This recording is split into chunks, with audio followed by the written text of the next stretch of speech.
Vous êtes-vous déjà demandé comment le chewing-gum est fabriqué? Cette douceur à mâcher que tout le monde ou presque adore. Aujourd'hui, vous allez découvrir le fascinant processus de production de ce produit si populaire, de ses origines jusqu'à son arrivée sur les étagères des magasins. Préparez-vous à un voyage qui va bien au-delà du simple fait de mâcher un morceau de chewing-gum. Saviez-vous que plus de 100 millions de kilos de chewing-gum sont consommés chaque année? Cela serait suffisant pour faire plusieurs fois le tour de la planète. Rien que cette statistique est impressionnante, mais il y a bien plus derrière chaque petit morceau que vous mâchez. Pour mieux comprendre, revenons un peu en arrière. Bien avant les chewing-gums colorés et savoureux que nous connaissons aujourd'hui, des peuples anciens comme les Mayas et les Aztèques mâchaient déjà un type de gomme primitif fait de résine extraite de l'arbre à chicle. Cette pratique est millénaire, mais c'est seulement dans les années 1860 que le chewing-gum, tel que nous le connaissons, a commencé à se répandre dans le monde. Un entrepreneur américain, Thomas Adams, a vu le potentiel de cette gomme naturelle et a commencé à la commercialiser. Cependant, le grand tournant pour le chewing-gum moderne est survenu dans les années 1920, lorsque la Flay Chewing Gum Company a inventé la gomme à mâcher qui permettait de faire des bulles. Depuis, le chewing-gum a évolué, passant d'un simple produit à un véritable phénomène culturel avec différentes variétés, saveurs et même formes. La prochaine fois que vous prendrez un chewing-gum, faites une petite pause et pensez. Combien d'étapes, combien de processus et combien de travail sont nécessaires pour créer ce petit morceau de gomme? Le chemin pour transformer des ingrédients bruts en quelque chose d'aussi courant, mais si plaisant, est bien plus complexe qu'il n'y paraît. Tout commence avec les ingrédients. La production de chewing-gum nécessite un mélange précis d'éléments qui, lorsqu'ils sont combinés de la bonne manière, créent la texture et la saveur parfaite. Parmi les ingrédients principaux se trouve la gomme naturelle ou synthétique, le sucre, le glucose et les arômes. Chacun de ces composants joue un rôle clé dans le résultat final. L'un des éléments les plus intrigants est la base de la gomme, qui est faite de polymères, des composés que l'on trouve aussi bien dans le caoutchouc naturel que dans le synthétique. Mais pourquoi utilise-t-on du caoutchouc dans le chewing-gum? La réponse réside dans l'élasticité et la durabilité de ce matériau. Contrairement aux aliments que nous mangeons et digérons, le chewing-gum est conçu pour être mâché longtemps sans perdre sa forme. Le caoutchouc ne se décompose pas facilement dans l'estomac humain, ce qui explique pourquoi il ne faut pas avaler de chewing-gum. Ce matériau permet également au chewing-gum de rester masticable pendant des heures sans se défaire. Le caoutchouc synthétique, quant à lui, offre un avantage supplémentaire. Son élasticité aide à la formation des bulles que tant de gens aiment faire avec leur chewing-gum. Cela se produit parce que le caoutchouc permet à l'air de rester emprisonné à l'intérieur du chewing-gum et de se dilater lorsque vous soufflez. La précision dans le mélange des ingrédients est essentielle pour garantir la consistance du produit final.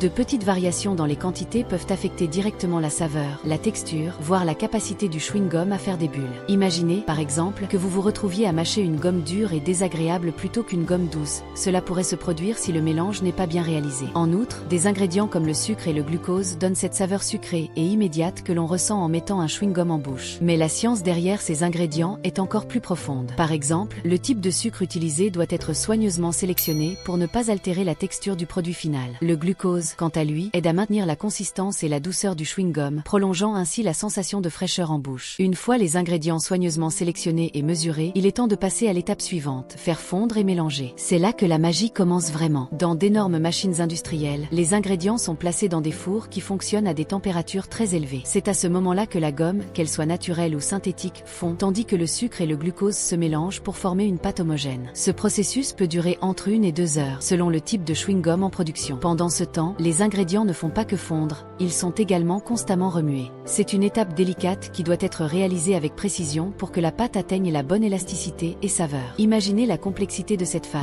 La chaleur doit être exacte, ni trop élevée pour ne pas brûler le mélange, ni trop basse pour ne pas compromettre la texture. De plus, le mélange doit être homogène. Toute partie mal mélangée pourrait donner des morceaux de chewing-gum de moindre qualité. Autrement dit, cette étape est cruciale pour garantir que chaque morceau ait le goût et la texture parfaits. Après le processus de fusion et de mélange, la pâte de chewing-gum est prête à recevoir les arômes et les couleurs qui la rendent irrésistible. C'est l'un des moments les plus attendus du processus, car c'est là que le chewing-gum prend sa véritable identité. Imaginez mâcher un chewing-gum sans saveur, cela serait totalement ennuyeux, n'est-ce pas? C'est ici que les saveurs délicieuses d'orange, de raisin, de pomme et bien d'autres encore sont ajoutées. Les fabricants peuvent ajouter presque n'importe quelle saveur au mélange, ce qui permet de créer une infinité de variantes, allant des saveurs classiques aux combinaisons exotiques pour les palais les plus aventureux. Le choix de la saveur et de la couleur dépend en grande partie du public cible. Les chewing-gums destinés aux enfants, par exemple, ont tendance à avoir des couleurs plus vives et des saveurs plus sucrées, tandis que les produits pour adultes peuvent opter pour des saveurs plus douces comme la menthe ou la cannelle. Après avoir ajouté les saveurs et les couleurs, la pâte de chewing-gum est façonnée en grandes bandes et passe à l'étape suivante, la découpe. Selon le type de chewing-gum, il peut être découpé en carrés, en bandes ou en petites boules. Ces morceaux sont ensuite transportés sur des tapis roulants, prêts à être emballés. Les emballages de chewing-gum ne sont pas seulement un détail final. Ils jouent un rôle vital dans la préservation de la qualité du produit. Un bon emballage protège le chewing-gum de l'air l'air et de l'humidité, garantissant ainsi qu'il conserve sa texture douce et sa saveur fraîche plus longtemps. Certains emballages sont même conçus pour être pratiques, permettant aux consommateurs de les transporter facilement dans une poche ou un sac. Cependant, comme beaucoup de produits modernes, la production de chewing-gum a un impact sur l'environnement. Ce que peu de gens savent, c'est que les chewing-gums, en raison de leur composition en polymère élastique, peuvent mettre des années à se décomposer dans la nature. Cela signifie qu'un chewing-gum jeté par terre peut y rester longtemps, polluant le sol et les eaux. Pour faire face à ce défi, certaines usines adoptent des pratiques plus durables, comme l'utilisation de matériaux recyclés pour les emballages et une gestion plus stricte des déchets industriels. Et voilà, notre voyage dans le monde complexe et fascinant de la production de chewing-gum touche à sa fin. De la sélection des ingrédients jusqu'au moment où le produit arrive en magasin, chaque étape est minutieusement planifiée pour vous offrir ce moment de plaisir à mâcher et faire des bulles. Si vous avez aimé cette incroyable exploration du monde du chewing-gum, n'oubliez pas de laisser un like, de partager cette vidéo et de vous abonner pour plus de contenu fascinant. Et bien sûr, activez la cloche pour ne rien manquer.